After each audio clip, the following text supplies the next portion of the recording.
महाराज रघु के पुत्र हुए अज, और अज के बेटा हुए राजा दशरथ। दशरथ किसे कहते हैं? एक तो राजा दशरथ जो है वो पृथ्वी से पैदा हैं, 10वें रथ के साथ निकले, इसलिए उनका नाम दशरथ रखा। दूसरी बात, हर व्यक्ति के अंदर 10 इंद्रियां होती हैं, 5 ज्ञान इंद्रियां और 5 कर्म इंद्रियां। राजा दशरथ ने अपनी 10 इंद्रियों पर विजय प्राप्त कर ली, इसीलिए उनका नाम दशरथ रखा। राजा दशरथ के घर में 3 रानियां हैं, संतान नहीं है तो एक बार भूपति मन माही, और भैया गिलान मोर सुत नहीं। पुत्रेश यज्ञ करवाई तो श्रृंगी ऋषि ने जब यज्ञ किया, खीर का कटोरा लेकर के अग्निदेव प्रकट हुए, खीर का बंटवारा किया तो कहते हैं का अर्ध भाग कौशल्य ही देना और उभय भाग आधे कर देना। आधा भाग महाराज दशरथ ने रानी कौशल्या को दिया, आधे में से फिर आधा किया रानी कैकेयी और सुमित्रा को दिया।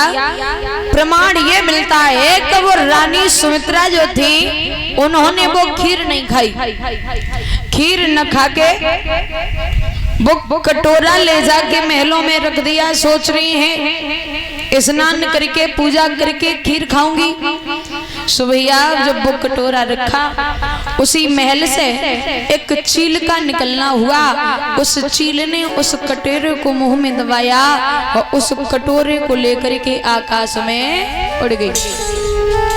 वन में मैया अंजना तपस्या कर रही थी, वो खीर का कटोरा जब माँ अंजना की गोद में डाला तो कुछ विद्वानों का मत ऐसा है कि उसी खीर से हनुमान जी का भी जन्म हुआ। एक चौपाई आती है हनुमान चालीसा में, शंकर सुवन केसरी नंदन।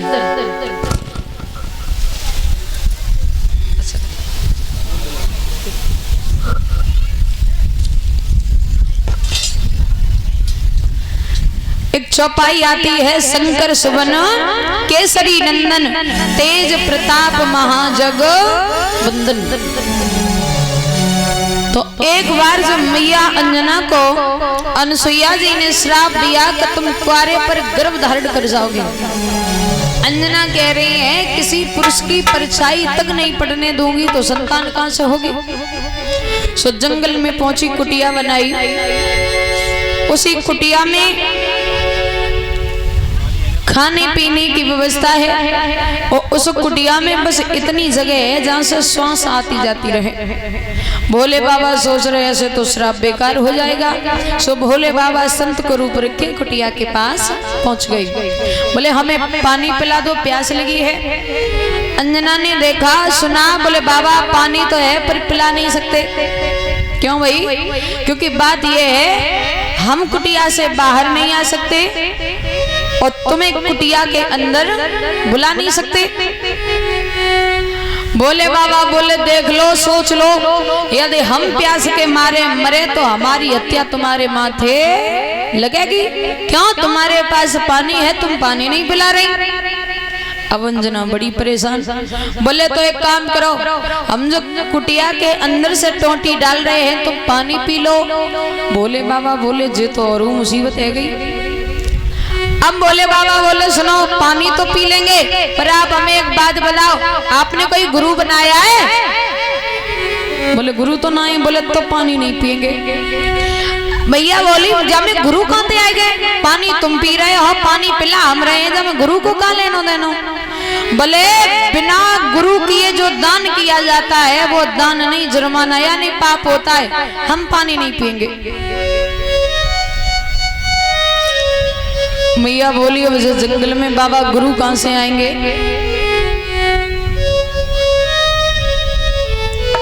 इस जंगल में गुरु कहां से लाएं?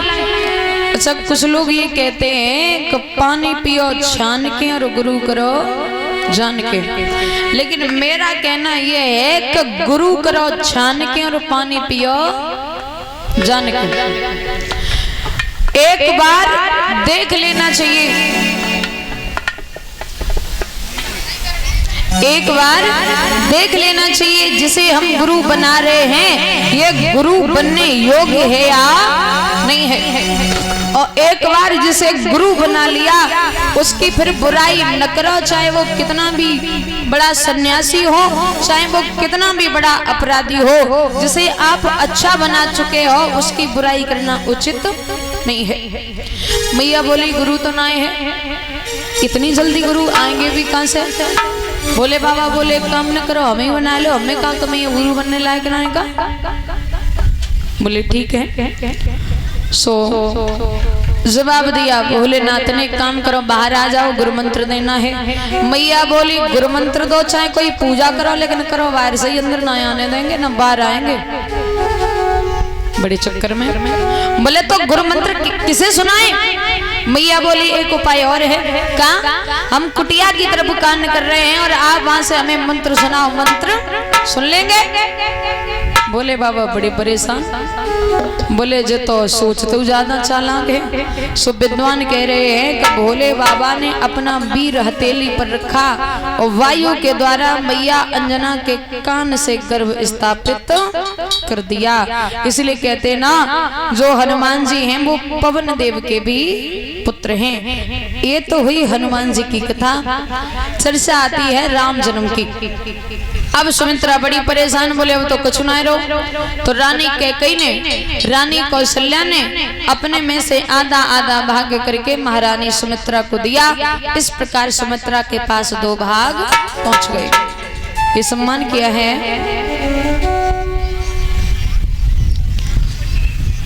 एक मुकुट ये और एक हार डाल के सम्मान किया है सिपाही राम के पुत्र। इसी गांव से एक हार परीक्षित और उनकी पत्नी को, यज्ञपति और उनकी पत्नी को भी हार, 10-10 रुपए कलश वाली कन्याओं को, 10-10 रुपए संत भगवानों को और 10-10 रुपए स्टाफ को सम्मान कर रहे हैं। एक बार जोरदार ताली में जाके सम्मान कीजिए।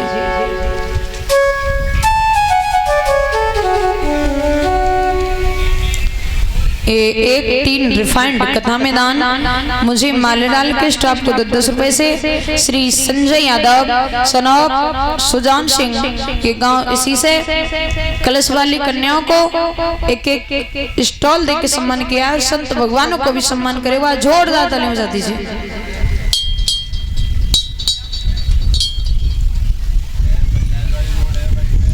एक हार डाल के मुझे सम्मान किया है उत्कर्ष यादव सनौक जीतू यादव गांव कलंदरपुर, यानी इसी गांव से।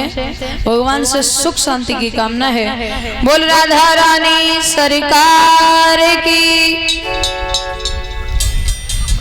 महाराज दशरथ के घर में 4 पुत्रों ने जन्म लिया। विश्वामित्र जी आ गए राम और लक्ष्मण को लेने। तो एक बात कही राजा दशरथ ने, सुनो गुरुदेव आप सब कहो, यही न कहो। क्यों?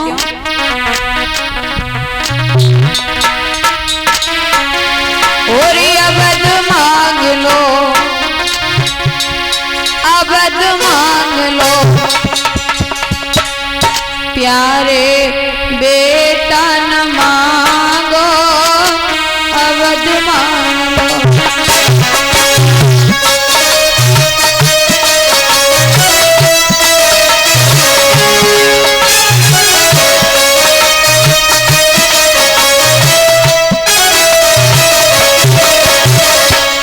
प्राण मांग लो, प्राण मांग लो, प्राण प्यारे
बोले राम और लक्ष्मण दोनों आंखों के तारे हैं, यदि शरीर से आंखें चली जाएं तो शरीर किसी काम का नहीं रहता।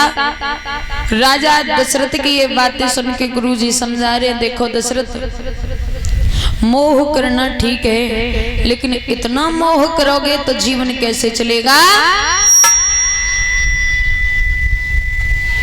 ध्यान रखना दादा। आज विश्वामित्र जी के साथ में राम और लक्ष्मण गए तो बाबा तुलसीदास लिख रहे हैं, खुर ढिंग पढ़न गए रघुराई, अल्प काल विद्या सब पाई, प्रात काल टिके रघुनाथा, गुरु पित मात नवावे माथा। ये पहले के रघुराई थे। आज के रघुराई बताए कैसे?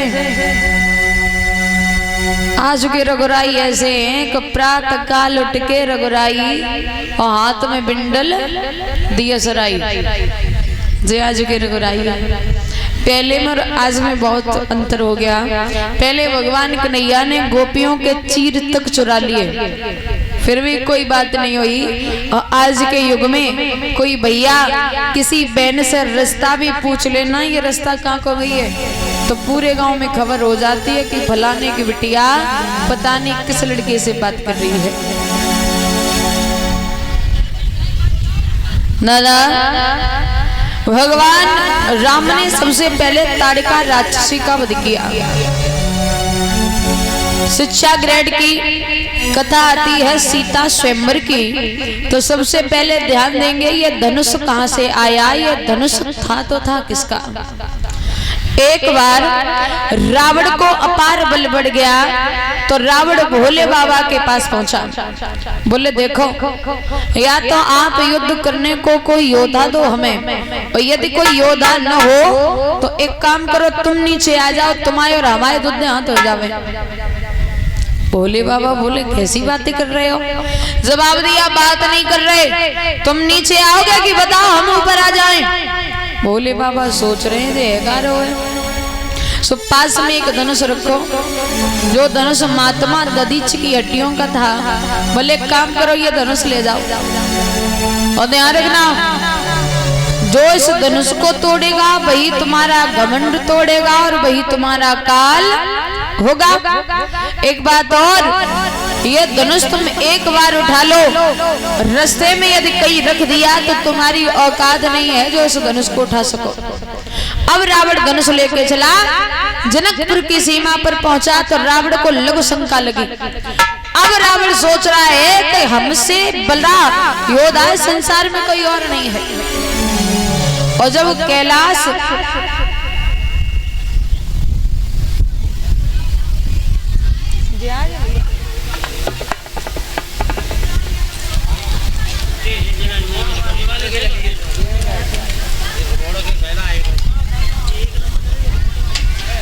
जवाब दिया, जब हम इस धनुष को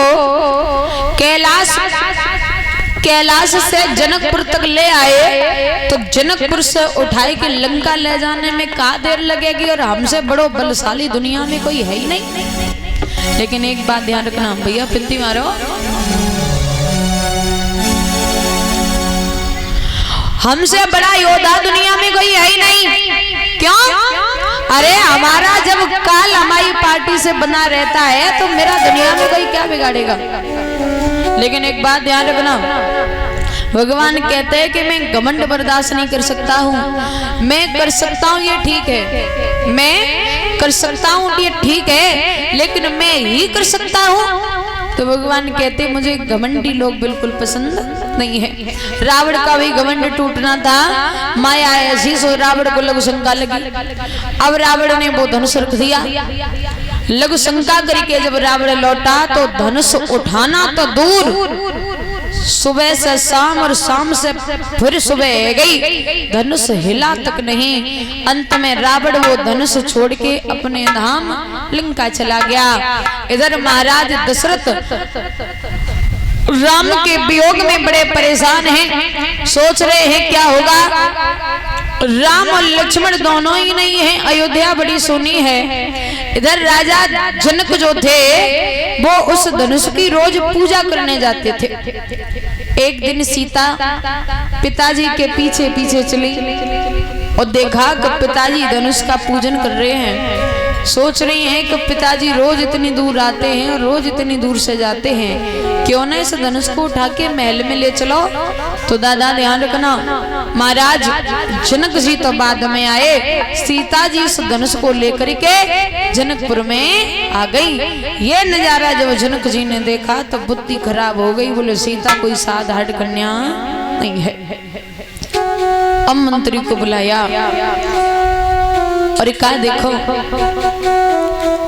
बिटिया ने जब धनुष उठा लिया, लड़की इतनी ताकतवर है जो धनुष उठा सकती है, तो लड़का ऐसा हो जो धनुष तोड़ दे तब तो ठीक है, पर ऐसा लड़का मिलेगा कहाँ। मंत्री बोला ढूंढने की कोई बात ही नहीं है, आप एक काम करो सीता का स्वयंवर कर दो, इससे ये भी पता चल जाएगा किस राजा में कितना बल है। तो भैया देर नहीं करी, पाती लिख लिख के भिजवा दी और पाती में लिखा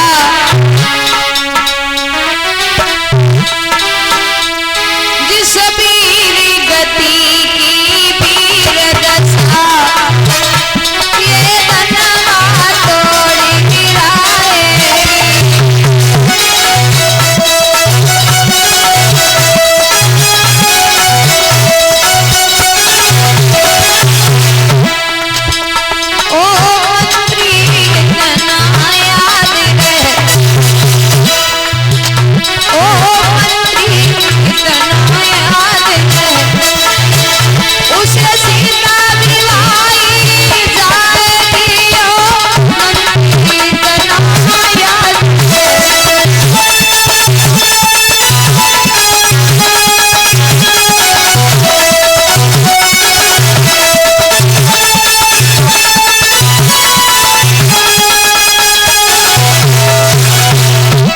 पाती में लिख दिया जिस वीर गति की वीर दशा ये धनवा तोड़ी गिराएगी।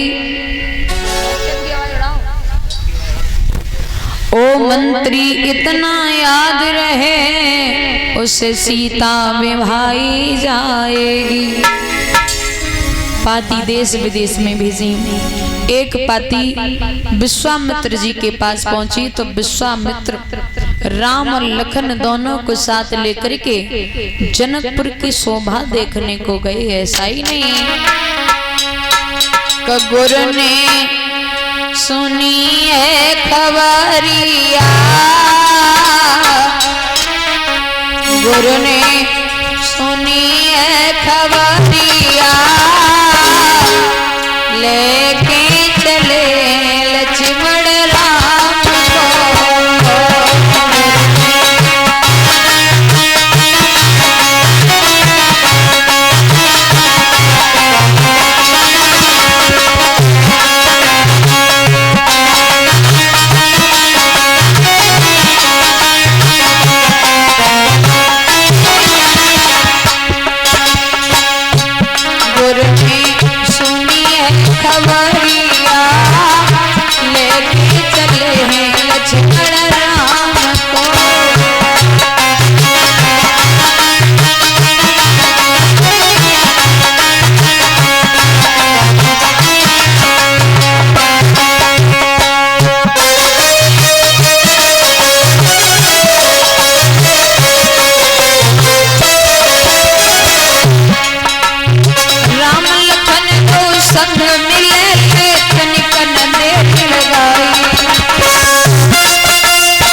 भैया आज राम और लक्ष्मण को लेकर के चले तो रास्ता में देख रहे हैं कि एक शिला पड़ी है।